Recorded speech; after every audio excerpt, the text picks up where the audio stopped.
Assalamu alaikum. Hi everyone. Good afternoon, good morning, good evening. My name is Vikas Akram, and I'll be the moderator for this session today. So before we continue, let's go through some housekeeping rules. Please keep your mics mute and turn off your cameras. The presenter will take the questions at the end of their presentation. So please feel free to leave your questions in the chat on the right hand side of the screen. So today and this session to you is brought to you by pathlaunch.com. So the Path Launch is a growing community of distinguished Pakistanis, both in Pakistan and overseas. And the objective of this community is to improve the financial literacy and freedom, to connect different startups and business, to create collaboration opportunities, and also to discuss the investment opportunities in stocks, real estates, and startups. So I encourage you to please visit pathlaunch.com and sign up there. We have very exciting sessions lined up in the upcoming weeks. So today we'll be talking about an example in Africa. If you have been following the pathlaunch.com series, you would have noticed that so far we talked about the startups or the ideas that were launched in North America or in Pakistan or in Europe. But this is first time that we are discussing something where a Pakistani origin founder is having success in Africa. So with that, I'll introduce you with our presenters today. So we have two presenters. First one is Ahmer Javaid. He's a graduate of GIKI Institute, graduated in 2003. And he has worked with Nokia in the past. Since 2010, he has been active in Africa. He initially launched his company that was a spin-off of Nokia. The company's name is Yuave. In 2018, they launched Kasooku, about which we'll hear today. The other presenter is Mr. Akin Braithwaite. He is based in Lagos, Nigeria, and he used to be the Chief Customer Officer at MTN Nigeria, and he'll be sharing his thoughts with us about the market and the Kasooku in general. So with that, I'll hand over to Ahmer to kick off this session. So Ahmer, over to you.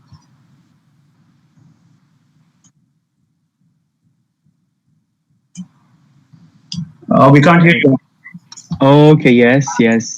Hello, everyone. Hi, my name is Ahmer Javaid. Nice to meet you all. I will just take a moment to present my screen.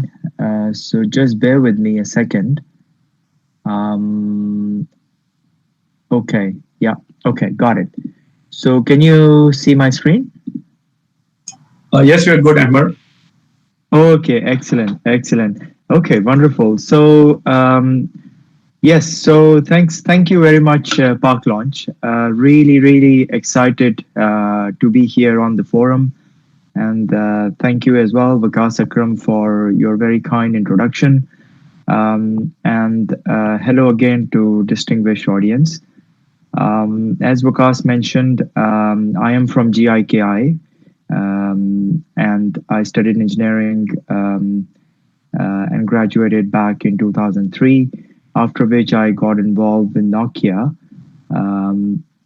initially in Pakistan, and then moving on to a few other countries and landed in England. So I'm based in England now. I live here in London, and today I'm really excited to share the story that that led us to Kasooku. So right.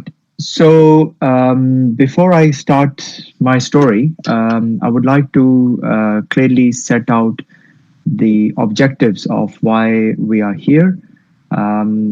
Kasooku is seeing a great demand for our services across Africa.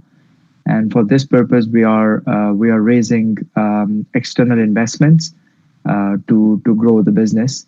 And therefore, one of the key objectives to be on this Park Launch Forum is to present the opportunity to the distinguished investors and others on this forum, and also Africa. Being many countries in Africa are very similar to Pakistan and other markets. So this is a very diverse forum. Some of the markets might be relevant for similar services to what we are doing with Kasookoo in Africa.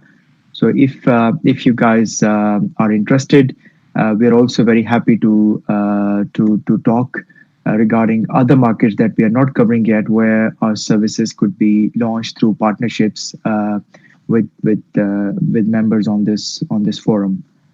So so this is the key purpose of my talk today. I would like to start my talk with Africa. Like Waqas mentioned, there isn't much being said on this forum about Africa. So I thought, let me just take a step back and give a few facts about the continent. So if you can see my screen, this is the flight I took when I first ventured in Africa 10 years ago. And when I was on the flight, I realized that it was about 16 hours flight, direct flight from London to Cape Town. And off this flight, I was about, I think, 11 hours or 11 to 12 hours. I was flying straight through Africa, and it was the first thing that dawned on me that it is massive. Indeed, the place is massive, and I presented a fact here on the screen. I hope you can see it. I just did a quick Google search about the area of Africa, and as you can see here, it's about 30 million square kilometers. And just to put that in perspective, what do you think would be the area of North American continent, including both Canada and the States? I'll just pause for a moment. If you have any guesses, please put your guesses in the chat. So I'll just look out for that. Just taking a moment. Right. So a few more seconds. If anyone has thoughts, please just put in the chat. Great. So here is the answer. 24.7 square kilometers, right? So just the area of Africa is bigger than North America, which combine both Canada and US. And interestingly, 3 times the size of Europe, where I live, obviously, and almost double the size of South America. So Africa is a continent of everything is massive. The size is massive. The economy is massive. The population is massive. And the growth is massive, right? If there is any place on earth which is continuously seeing growth after growth after growth, this is Africa. We personally in Kasookoo, we do not focus all of Africa. Instead, we focus on sub-Saharan Africa, and this is the belt that is highlighted in green here. And sub-Saharan Africa essentially exclude some of the Arabic-speaking countries like Egypt and so on, and that constitute typically the countries which are south of the Sahara Desert, right? There are about 50 plus countries in the region, right? Which comprises the 1 billion people market, right? And another very interesting fact about this population is that this is either Anglophone or Francophone, meaning that all of those 1 billion people that lives in this area are normally covered by English and French, right? Combined. So another very, very interesting fact, so very, very relevant for software as a service businesses that nowhere really on earth is this type of population. In terms of GDP, is about $1 trillion, right? More than 1 trillion, close to a $2 trillion. This is Nigeria, and this is where we are based in our Africa. In our African operation is centralized. As you can see here, the pre-COVID 2019 GDP of Nigeria is about 400 and close to $450 billion, right? And Nigeria is highlighted in the map. So I would like to take a pause again here because most of us have either Pakistani origin or we are interested in Pakistani market. So I thought I would present a quick comparison with Pakistan just to help us put things in perspective. So any guesses of the GDP of Pakistan recently? You can put your guesses in the chat. I'll take a few more seconds for you to pause and make some guesses. Right. So here's the answer. According to the World Bank statistics, is about 278 billion USD, the GDP of Pakistan, compared to roughly about 450 billion. So you can just to see things in perspective, population-wise, very similar demographic, both Nigeria and Pakistan. As you can see here, both are highly growth markets, and both are markets with high population, close to 200 million. Pakistan slightly ahead here in population compared to Nigeria. So why am I presenting this, guys? I'm supposed to talk about Kasookoo, but I'm kind of started taking geography lesson here. But really, I think this is the biggest thing. Really, I think if we're all involved in startups, and the total addressable market is the key, right? How big of a market we are targeting, and this is here goes your answer, right?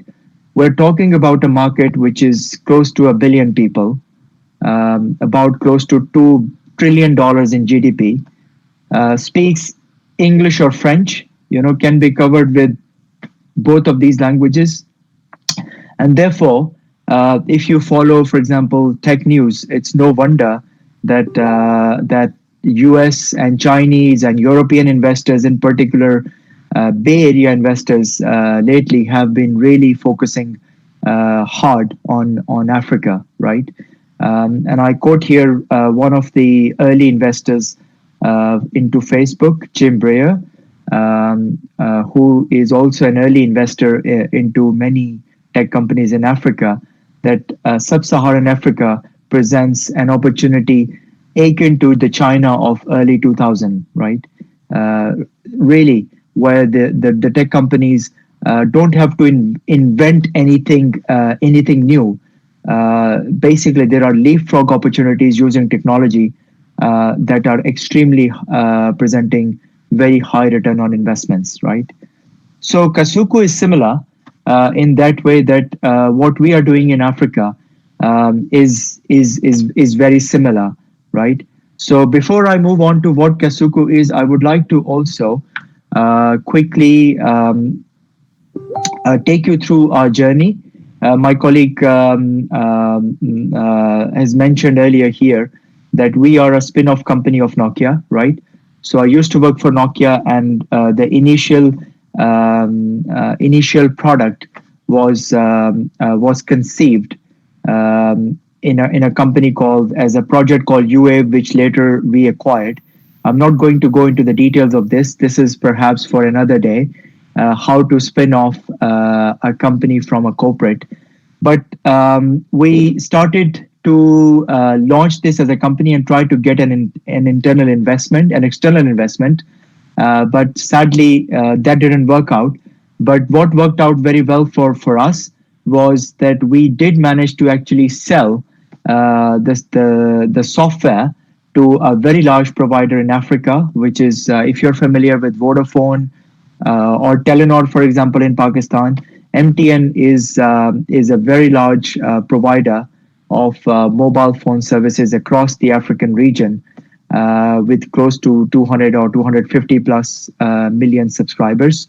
So we got our first entry in a very small country called Benin in West Africa back in 2015, and we entered that country as a supplier to MTN for what we used to call as a cloud IVR. And as the name suggests, it was an IVR service. It was more like a small call routing and caller greeting service that sits on top of the GSM and gives small companies a way to have some sort of a mini call center, right? We deployed this service for MTN in Benin, and then we replicated it across many countries in Africa, close to 10 countries, and made a decent business out of it. We got exposed to many businesses, small, medium, large, and this is where really the ideas of Kasookoo came to us, right? And when I was working between 2015 and 2018 for good 3 years, what I found out was there is such an underserved market, right, when it comes to information and communication services in most of Africa, right? If you are a small or medium customer, I mean, you will be lucky to get any sort of decent service, right, from any provider. The big providers were really after large banks and a few very large corporates, whereas when it comes to small and medium businesses, the services were really substandard, and businesses have to deal with it. Not to mention the cost, right? And this is really being based obviously in London, and being exposed to how the small businesses are treated in this part of the world. It dawned on us that, look, how cool it would be to help and provide similar quality services to everyone, right? And this is really when the idea of Kasookoo first was formulated. So what do we provide? What do Kasookoo do? So Kasookoo is basically a combination of internet and telco world, right?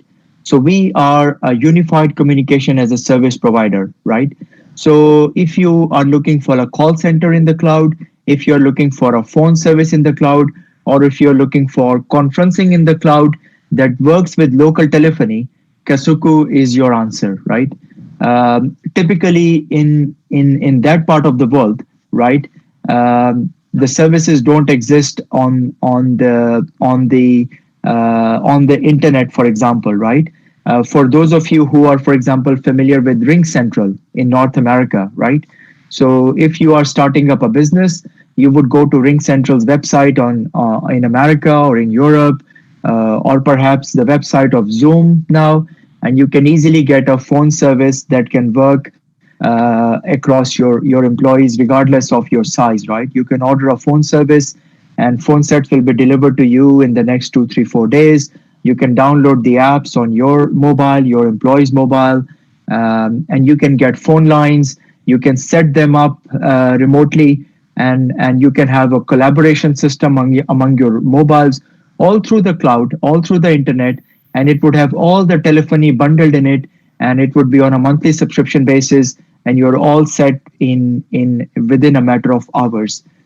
Sadly, when it comes to Africa, the state of affair is not that pretty, right? In many cases, even if, for example, you work with Zooms or other internet software companies, you have to commission a project to integrate it with the telco world, right? To get your phone lines into your software, to get phone lines for conferencing that work with your software, or if you're setting up a call center, you actually have to commission a project, right? You have to pay someone, you have to get an IT reseller. The IT reseller will source the software for you.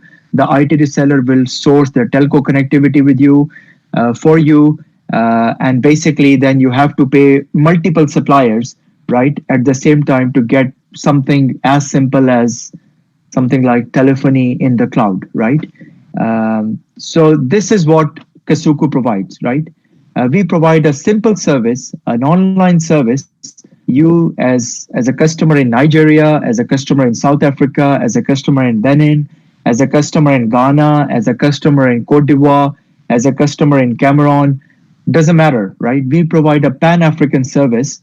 You sign up to the website, you select which country you want, you select which phone lines you want, you then sign up to the service, and you can pay online through your mobile money or your debit or credit card or through your bank cards, and then you can let your staff download the application on their mobiles, on their PCs, on their Mac, and so on and so forth, right? And you are set up in a matter of minutes, right? Pretty much the experience that you can get in any developed markets such as US or Europe and so on and so forth, right? And not only that, when it comes to the business services, right? Anyone who runs a small business would know that okay, business communication or is a serious stuff, right? You don't just leave it to chance, right? Normally, what you want to do is that you want to get it from a supplier that you can trust, and in many cases, the solution depends on your own internal infrastructure, right? For example, how good your own internet is, right?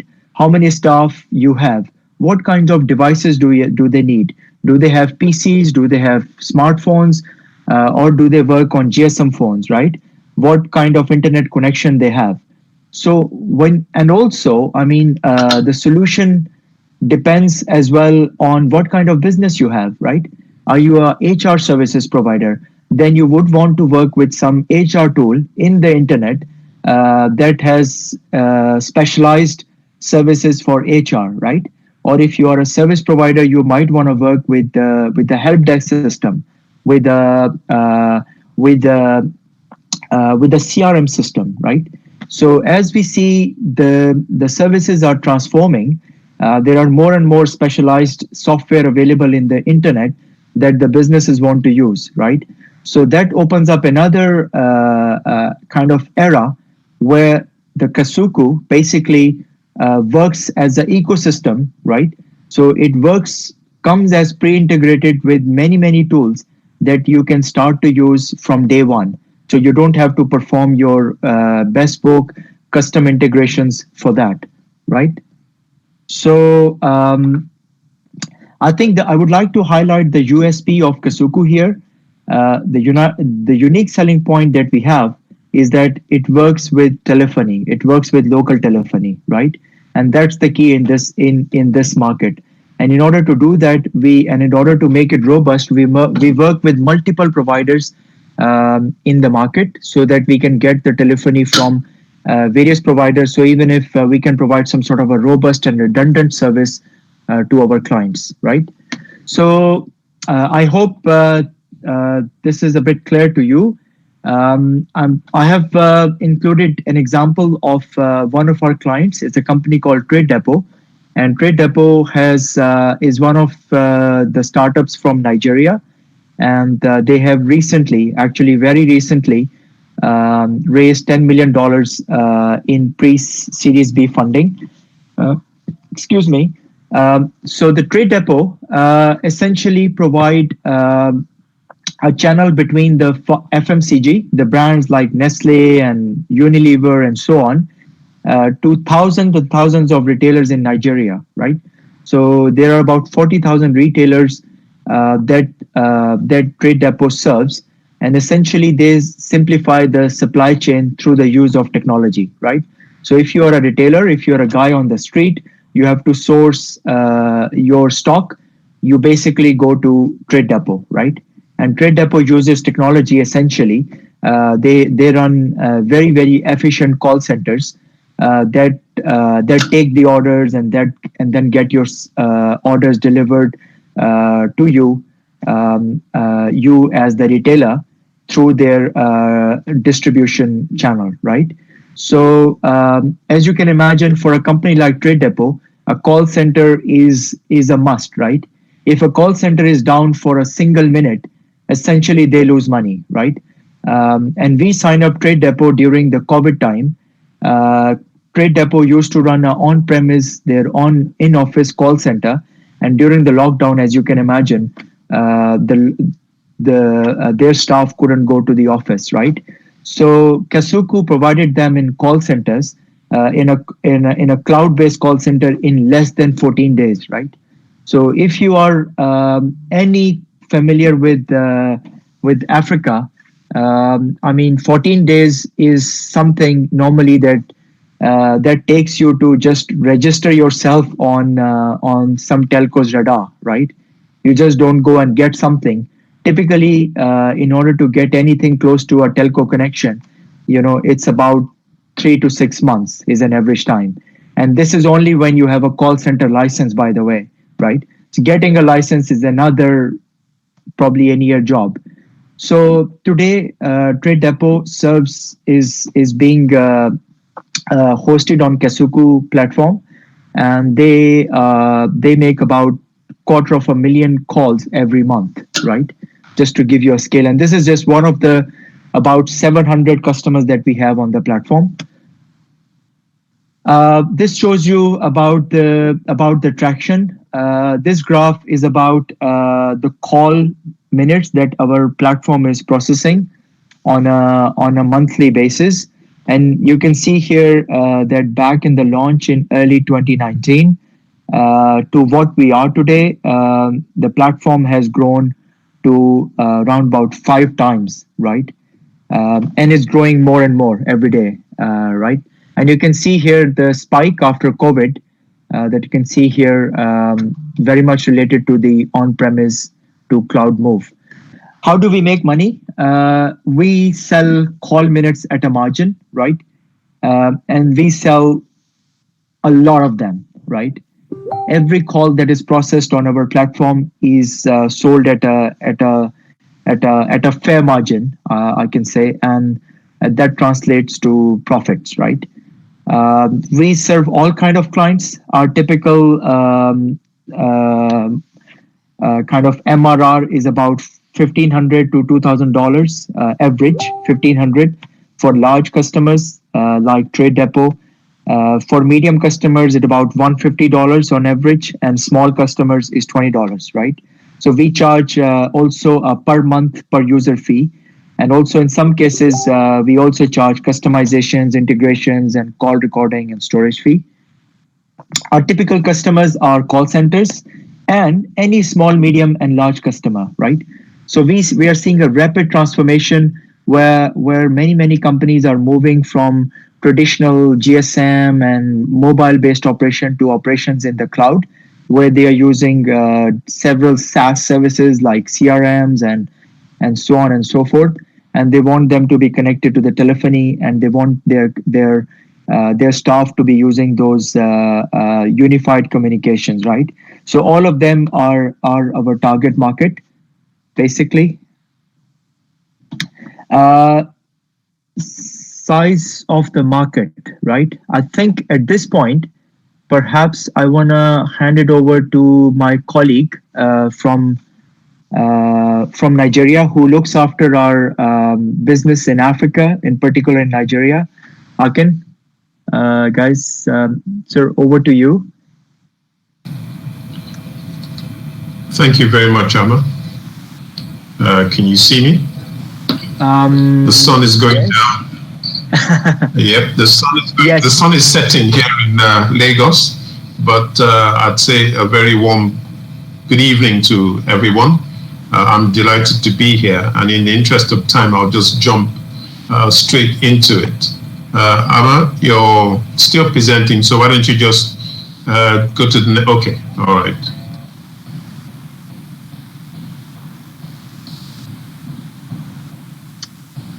Hi, Akin. While Akin is bringing up his slide, I'm just going to give a quick intro for Akin Braithwaite. Akin heads up Kasooko's operation based in Lagos. He's our managing director, and Akin has a substantial background with working with very large telecom companies across Africa. So Akin, thank you again, and sorry I took a little bit longer. So over to you, sir. We can see your screen.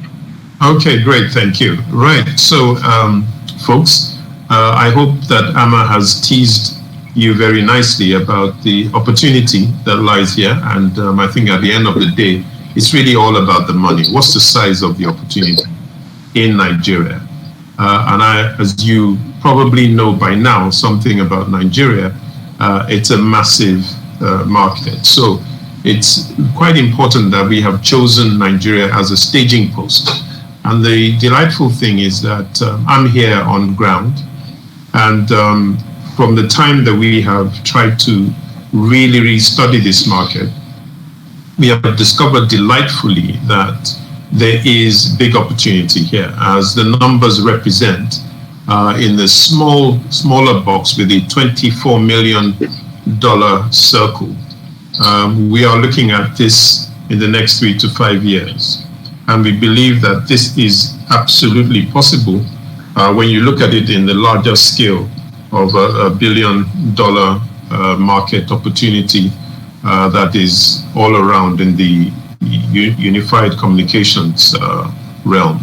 So our pitch today is that this definitely represents a conservative figure, and we hope that this is a message that will get across to you very nicely, and you will jump in to this opportunity. On the right, in this slide, you'll see that we have indirect competitors like the likes of Ring Central, who are pitching in from a distance.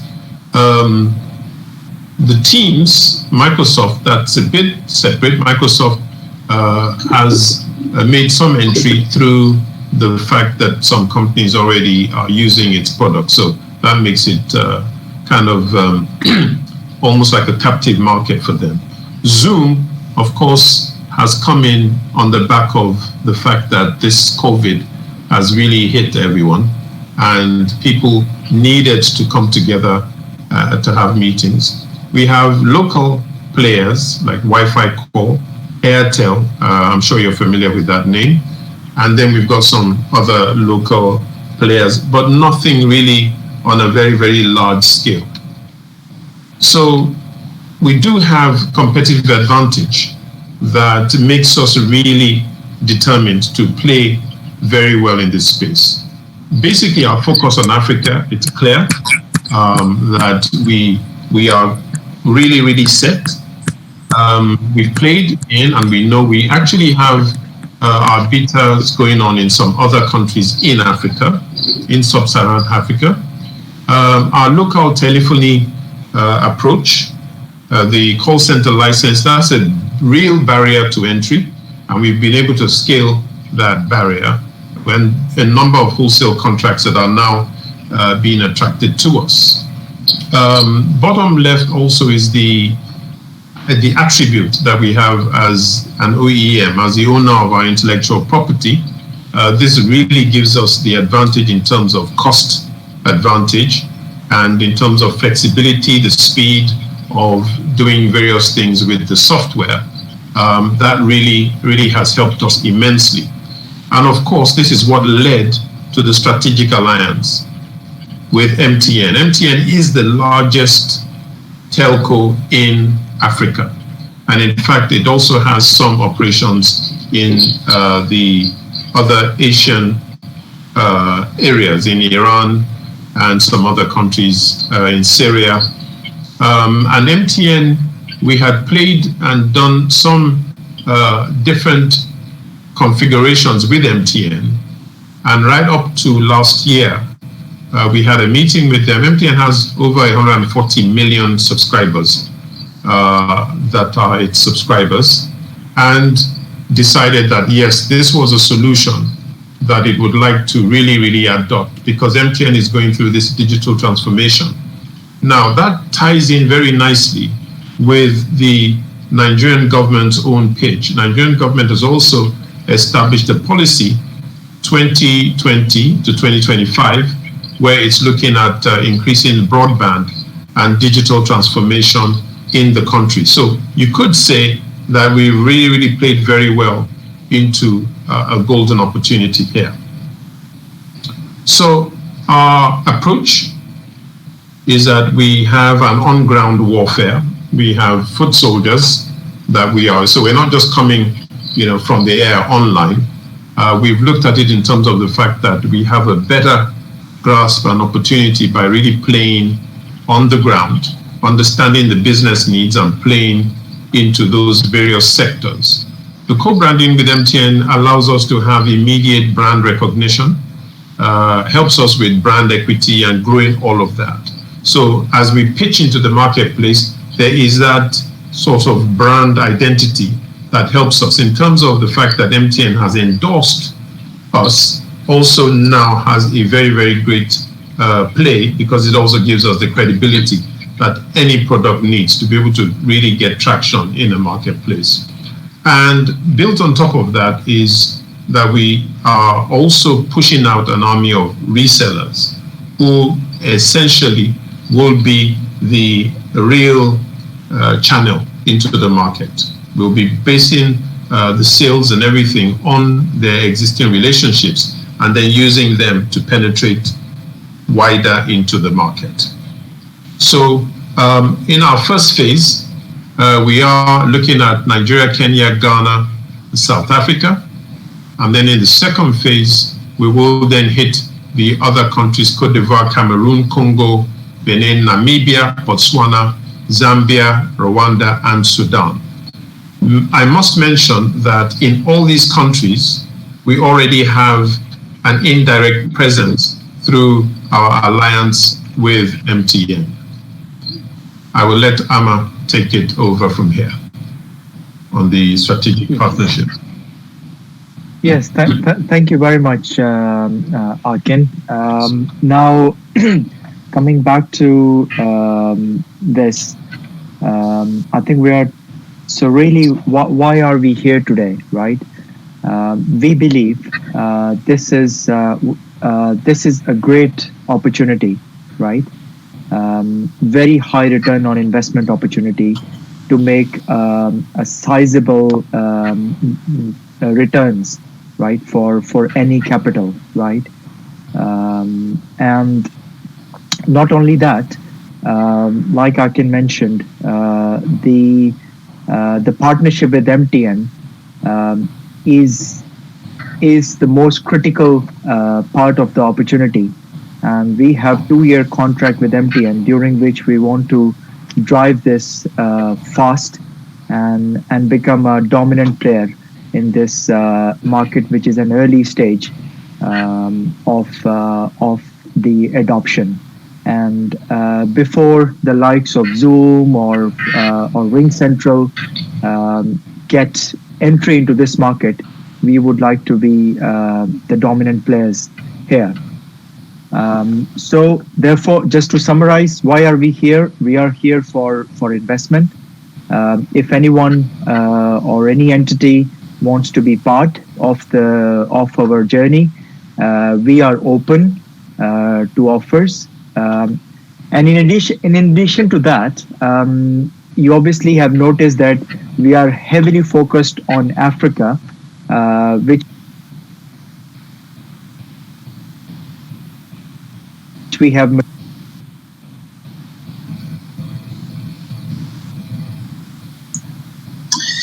Excuse me, Emma, I think we lost you there for a bit. Guys, can you hear me? Yes, we can hear you. Yeah. Hello? We can hear you. Please go ahead. Sorry, do you hear me? Oh, okay. So, I don't know, at this point, I got cut off. You were just wrapping up and you were telling why are you here today. Ahmer, sorry, we can't hear you again. You're on mute. Okay, can you hear me now? Yes. Yes. Okay, wonderful. Okay, apologies everyone. So I'll cut to the chase. So folks, we're here for raising money, right? If anyone or any entity is interested to be part of our African growth, we are open, right? So we are seeing great demand for our services. and the partnership with MTN provides us a massive opportunity to become a dominant player in this market, and we are open. Secondly, all similar markets, and Pakistan included, any other emerging markets, we think are great opportunity for this kind of service. So if any of you is looking to launch this type of service in Pakistan or other market, we are more than happy to share whatever we have achieved, we have learned, and also become partners to you and help you drive similar services in other markets that are not Africa, which is our key focus. Okay, so I think with this, I'll hand it over back to Mr. Vikas. So Vikas, over to you, sir. Thank you, Ahmer and Akin, for this level of information. I hope our audience enjoyed learning about a new opportunity in Africa. So let's go through some questions. So I'll begin with a question that I have in my mind. So the word Kasookoo, it doesn't sound, like Pakistani or English. So what's the story behind this name? It sounds a bit African. So maybe we should hear Akin start. Yes, because if you look at the mascot that we have, the mascot is the parrot, and the word Kasookoo is actually we took some liberty to spell it the way we have. Usually you'll find it as a Ksuku, and it is an African bird, mostly found in the Swahili-speaking areas. And we thought it would be nice to adopt the name Kasookoo, representing the parrot that listens very well and is able to mimic and accurately say what he hears. Yeah. Okay, thank you. So we have a question from Ali Bhatt. He's asking how the COVID-19 has impacted the way the different markets in Africa, for example, the B2B or the B2C. Do you see any change in the behavior, the way the people are working? So we can see in North America or in Europe, there are complete lockdowns. People are working from home if they can, and we all of us are sitting here today and listening to this session from the comfort of our homes. So what has been the behavior in Africa?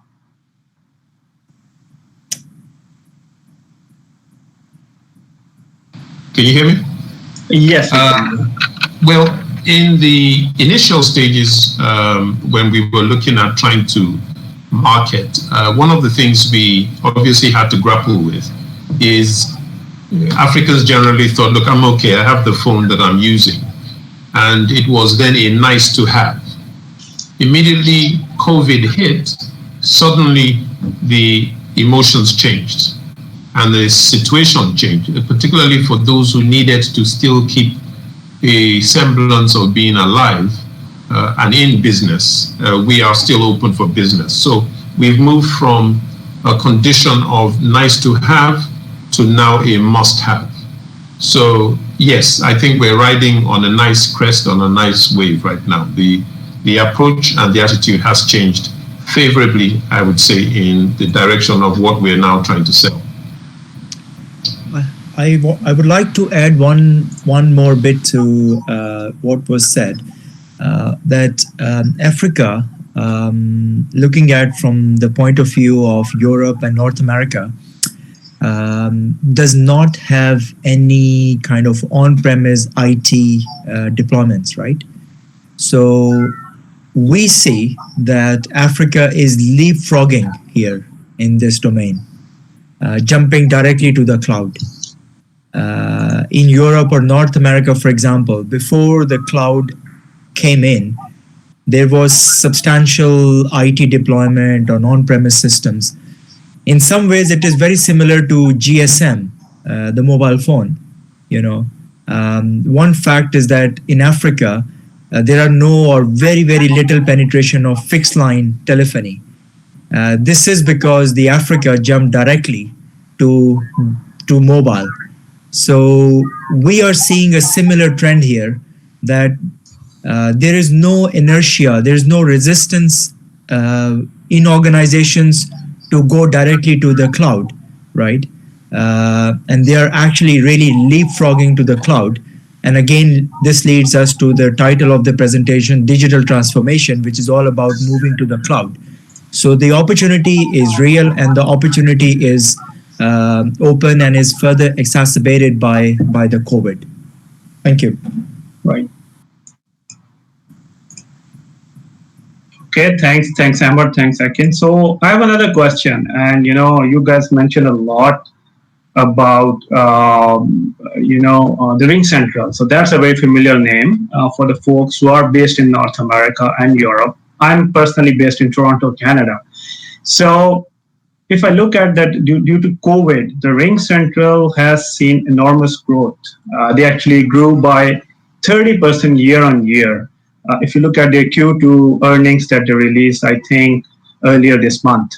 So can we say that that you guys looking to be the Ring Central of Africa? I don't want to dilute your brand, but is this the vision that we are talking about? I think this is certainly one way to put it in layman's term. You're absolutely right. Ring Central makes more than $1 billion in annual revenues, right? And I think you're absolutely right. They ride that wave, and in many ways, yes, I think this comparison is valid. Ring Central for Africa, you can put it, or Kasookoo, Pan-African Kasookoo is how we would put it. But definitely the opportunity is out there, which is substantial, right? Which is definitely substantial. Okay, thanks, Ahmer. So in terms of the way, like as a company, how do you work? Where is your workforce located? Are you all based in Africa? Like, would you like to elaborate on that a little bit? Sure. Right. We currently have 15 people who directly work under Kasookoo, and this is nicely split. 1/3 is based in London, including myself. Then another 1/3 is based in Pakistan, Islamabad, which is most of our technical team sits there. And then another 5 are based in Africa. We have staff of 3 who is based in Nigeria, in Lagos. They look after our English-speaking markets and obviously Nigeria itself. And then we have a couple of people in Republic of Benin who look after our Francophone, French-speaking markets. So pretty much 1/3. So we use Kasookoo ourselves as well for our operation heavily. Okay, great. So just a follow-up question on the same topic. So, and that I would ask from Akin, not from Ahmer, because Ahmer may be a bit biased. So Akin, what has been your experience working with the team based in Pakistan? Like, do you find them that they're giving you the right technical support, or in terms of the capabilities, how do you find them? Or due to this, in the model of remote working, is it really helping you? Are they giving you the good support? Okay, let me say that before my involvement with Kasookoo, I hadn't really been doing any real remote working. My time spent in MTN was in your typical traditional corporate establishment in the corporate headquarters. So the whole remote working thing was absolutely very, very new to me. And I must say that I've been quite delighted by the way it's worked out. It's almost as if we're just in neighboring offices or on different floors. So to that extent, it's been actually a natural sale to be able to sell this to our customers and the organizations that we're trying to get involved, because it's the way we live. Now, on a personal and interesting level, when I've mentioned to people that, I have Pakistani partners, the response that I got the very, very first time that I mentioned it was, wow, this is, you're very, very lucky, you're very fortunate. So why? Why do you say that? Those are the guys that have nuclear weapons. So I now use that line. So for those who don't know about Pakistanis, so my claim to fame is that, wow, my partners are Pakistani. Do you know they're the guys who built the nuclear bomb? So the guys say, wow, those guys must be really sharp dudes. So yes, it's been wonderful. It's been a very, very good experience. And also the fact that the level of patience, that one experiences from the technical guys, they're always willing to get the job done.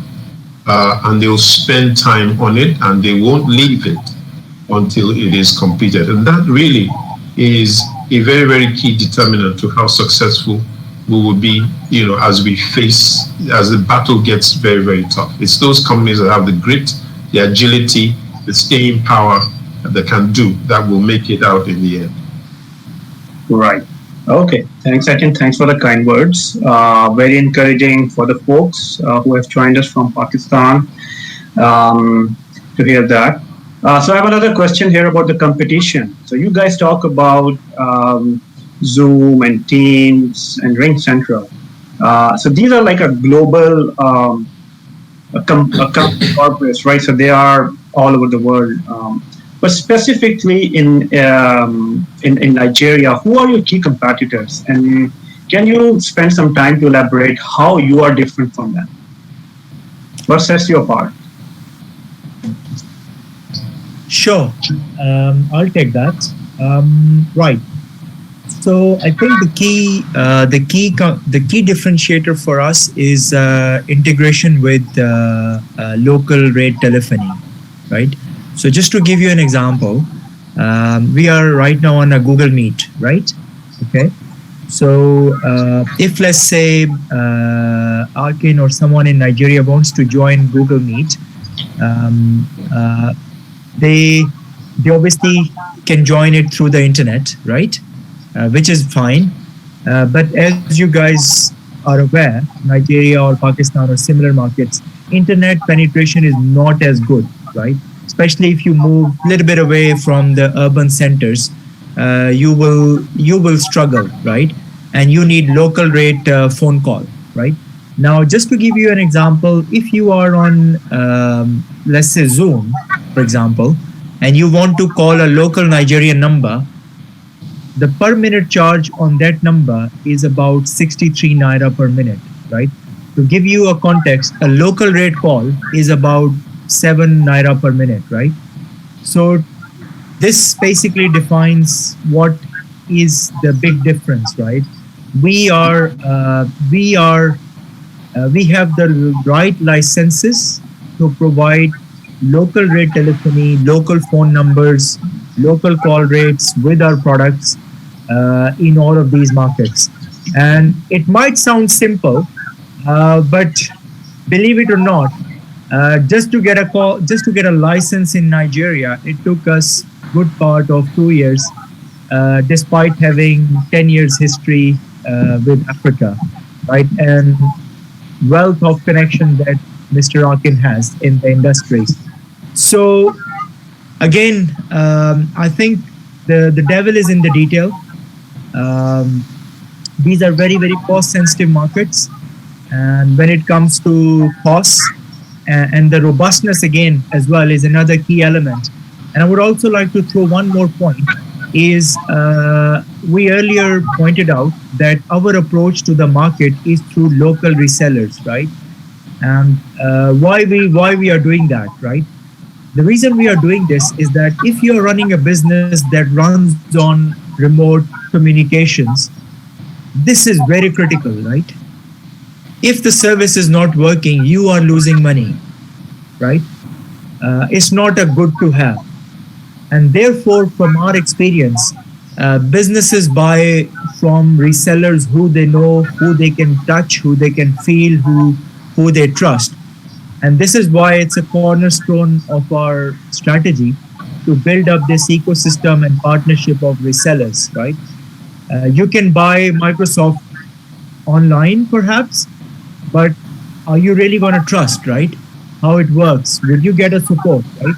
This is another very, very important angle when it comes to selling to the businesses. You need a local angle, you need the local support. Thank you. Thanks, Ahmer. So it's all about, so I think the key components as you mentioned are your distribution model. So that's different compared to the big players in this domain, and the cost that you can achieve based on your connections locally. So I have one more question for you, Ahmer, because you talked about in the intro that you reached out to VCs in London earlier, maybe like 4 or 5 years ago. So tell us about that experience. And do people have some myths about investing in Africa? I must say that the things are very different now, Vikas, based on over the last, let's say, good 7-8 years.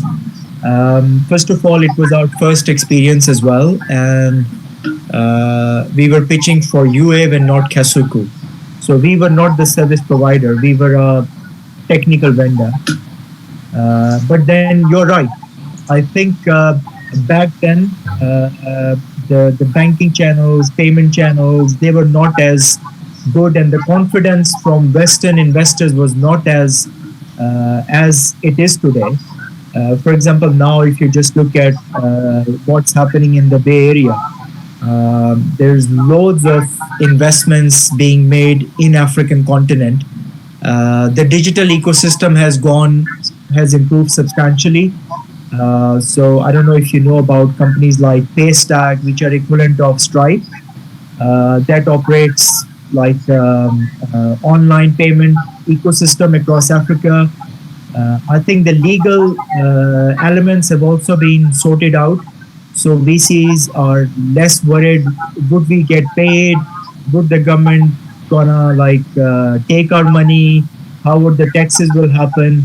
So yes, there were definitely apprehensions back then, but I think the Africa of 2020 is completely different, and we see that literally hundreds of deals. In fact, the tradedepot example that I shown in my slide earlier, the company behind who led that venture financing is actually a Paris-based fund. So that gives you another kind of example that the VC community now is very active and not as before in 2014 then. Okay, thanks, Ahmer. So we are at the end of the session. Let me take a quick look at the chat. We have no more questions. So I think it's a good point to end the session. Thank you everyone for your time today on this Sunday afternoon or evening. The recording of this session will be available on parklaunch.com. So again, I encourage you to please visit the website, sign up. There's tons of other materials that you can find it very useful. So Ahmer, before we close, last few words from your side.